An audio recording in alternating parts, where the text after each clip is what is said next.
Todavia, prossigamos. Seja de que maneira for, saiamos a campo para a luta. Lutemos então. Não vimos já como a crença removeu montanhas? Não basta então termos descoberto que alguma coisa está sendo ocultada? Essa cortina que nos oculta isto e aquilo, é preciso arrancá-la.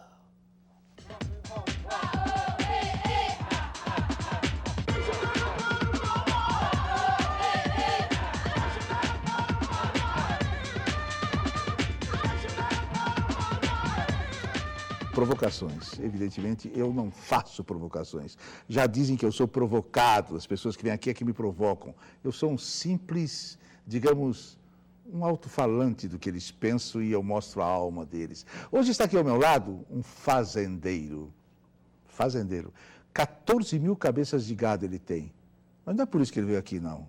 Nem para falar dos cavalos quarto de milha que ele tem, e muito menos para falar de psicologia, muito embora ele seja psicólogo.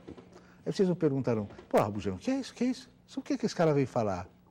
Ele é apenas um empresário obcecado por tudo aquilo que fez dele um milionário. Sexo, libertinagem, devassidão. Ele é Oscar Maroni. Você se considera um apologista da sacanagem que deu certo? Também. O que quer dizer isso?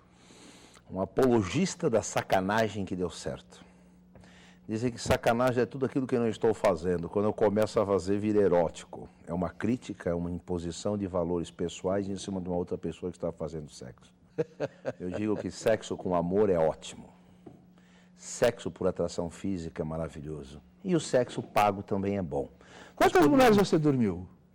Foram mais de 1.500 mulheres. Sexo com amor é maravilhoso. Essas 1.500 teve amor? Não. Eu diria que as mulheres que eu realmente amei não chegaram a 5. As paixões não foram 200. As outras nem mesmo lembro do nome. Tudo bem, a vida é sua, faça dela o que você quiser. Veja bem, é o grande tem uma barato frase sua para você comentar. Sou imoral, indecente, pornográfico, mas não sou ilegal. Correto. Comente. No Brasil, saibam, prostituição não é ilegal. O que é ilegal é a participação no lucro da prostituta ou da garota de programa, como vocês preferirem, é levar a mulher a conduzi-la à prostituição ou manter uma casa de prostituição. O que é uma casa de prostituição? É um estabelecimento não legalizado, não oficial, e que são aquelas casinhas de bandido de luz vermelha e coisas do tipo. Como muitos dos nós, homens aqui, até os cameramans, muitas vezes nos iniciamos sexualmente com essas mulheres maravilhosas que eu considero... Isso na sua juventude, hoje não está mais assim, né?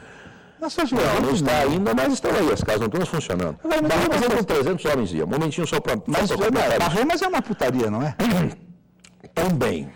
Também, porque lá vão homens, mulheres, garotas de programa, casais, eu não tenho nenhum envolvimento com elas, nenhuma participação diretamente com elas. O que acontece nas suítes e nos apartamentos é um direito delas. Eu sou a favor, sim, da prostituição, eu acho que é uma opção da mulher. O Gabeira, inclusive, está querendo legalizar essa profissão, e o nosso ministro, Márcio Tomás Basso, declarou no jornal que ele é a favor. Eu falei que eu sou a favor da prostituição. Não seria tão diretamente a favor da prostituição, mas eu não tenho nada contra. O que você acha que a igreja pensa de você? A igreja pensa de mim e diz que eu vou para o inferno, mas eu não quero nem ir para o inferno, nem ir para o céu. Eu sei que isso provavelmente não existe. Você imagina ir para o céu, aqueles anjinhos viadinhos tocando harpa, comendo uva. Lá em cima não tem garotas de programa, os meus amigos estão todos no inferno. Não tem a reflexão, não tem a liberdade de pensamento, tem a hora para dormir. O que você adianta para o país? Eu diria que a indústria do entretenimento dentro da sexualidade nos Estados Unidos fatura 5 bilhões de dólares por ano. Você pega desde esses estabelecimentos mais simples que existem no Brasil inteiro, aquelas casinhas de luz vermelha lá no fundo, gera pelo menos 3, 4 empregos. Onde eu estava fazendo uns cálculos, a grosso modo, eu acho que a indústria do entretenimento, os prostíbulos, as boates, as casas noturnas, geram mais emprego que a indústria automobilística. Você tem a Ford, a General Motors, você tem a Volkswagen, Soma isso tudo e soma o número de boates, casas noturnas, inferninhos, drive-ins, motéis, filmes eróticos. E gera o que na cabeça dessas pessoas? Gera lazer, gera diversão, gera distração, gera entretenimento.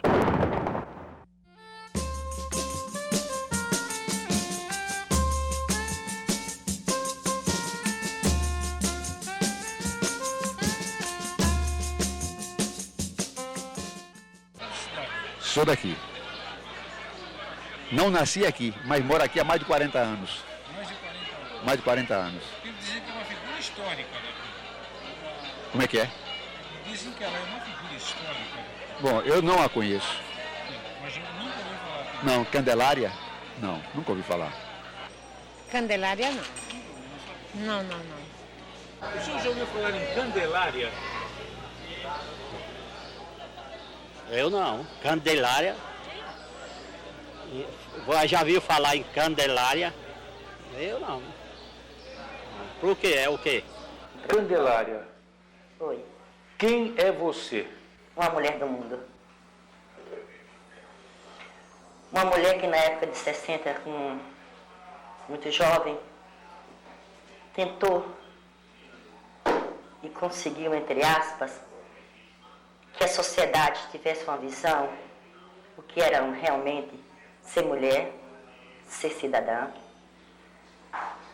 e respeitar o direito de cada pessoa que ela quer ser na sua vida ou a oportunidade que elas tiveram. Uma prostituta. Isso. E ele te chamava de prostituta ou de outro nome por aqui? Não, me chamava de piranha, de vagabunda. E quando era gentil, chamava de prostituta. Na época de 60 até 70 e pouco, que era na época da Revolução, certo? As prostitutas tinham que viver em cárcere privado.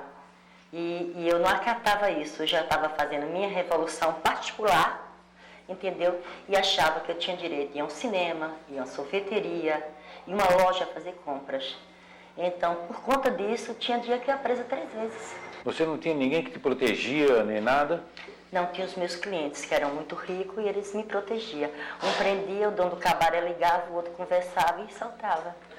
Porque eu na época, para a sociedade, era um atentado ao pudor, né? E eles me fichavam como vadiagem, porque eu estava cobrando os meus direitos de cidadã. Mas a sociedade achava que eu não tinha esse direito porque eu era prostituta. Agora a sociedade esqueceu, entendeu, que ela me fez prostituta. Eu não era prostituta, ela me fez prostituta. Totalmente diferente. Como é que foi, no seu caso, que ela te fez puta? Que ela me fez puta? Porque quando a minha família, aos meus 7 anos, minha família inteira faleceu. Aí me jogaram no abrigo. Desse abrigo uma mulher me tirou, disse que para me criar, certo? E ela não me criou. Ela me escravizou. Como ela era muito boa, me deu assim, pisa de eu tomar banho de água de sal, eu fugi. Aí fui pra rua, aí virei menina de rua. Aí, depois que eu virei menina de rua, quem foi que foi me apoiar? Foi uma prostituta. Então, essa sociedade foi que me fez prostituta. Ela não perguntou se eu queria ser menina de rua. Ela não perguntou se eu queria ser uma prostituta. Ela me fez prostituta. Então, eu assumi. Aí comecei a cobrar os meus direitos de cidadã. Aí ainda era escorraçada, era presa, era excluída, chegava ali hoje onde é o Ministério do Trabalho, né? Ali era uma sorveteria, uma casa de chá. Então eu entrava porque eu queria tomar chá, eu queria tomar sorvete. Aí eles me expulsavam, dizia, piranha não pode ficar aqui. Aí eu quebrava o pau. Como é que você quebrava o pau? Conta. Virava a mesa, esculhambava todo mundo e quem vinha pra cima de mim eu metia a mão. E aí eles chamavam a polícia. Aí me prendia. Bateram em você alguma vez? Algumas vezes, mas eu também batia. Assim, no tapa? No tapa, com a cadeira, com garrafa. E no que dava isso, afinal? Nunca te Cadeira. deixaram presa por muito tempo? Não, porque os meus clientes eram seletos, né? Então, um mandava prender, outro mandava assaltar. Ah, que interessante. Quem eram os seus clientes seletos? Não precisa lhe dizer o nome. Não. As pessoas que mandavam na cidade, que era dono da cidade, porque naquela época as cidades pequenas tinham dono, né? Tinham dono. Então, Candelária é uma criança. Ela é atrevida, mas a gente gosta dela. Ela é atrevida, mas é necessária, né? Ela é atrevida, mas a gente gosta desse atrevimento dela. Agora, só que a gente não pode expor. O que é que a gente faz? De alguma forma a gente protege. Mas eu não me sentia puta. Então eu só queria ficar no lado da família. Então isso incomodava a sociedade. Você está entendendo? Eu queria só esse direito. Então eu não era uma ameaça aos meus clientes.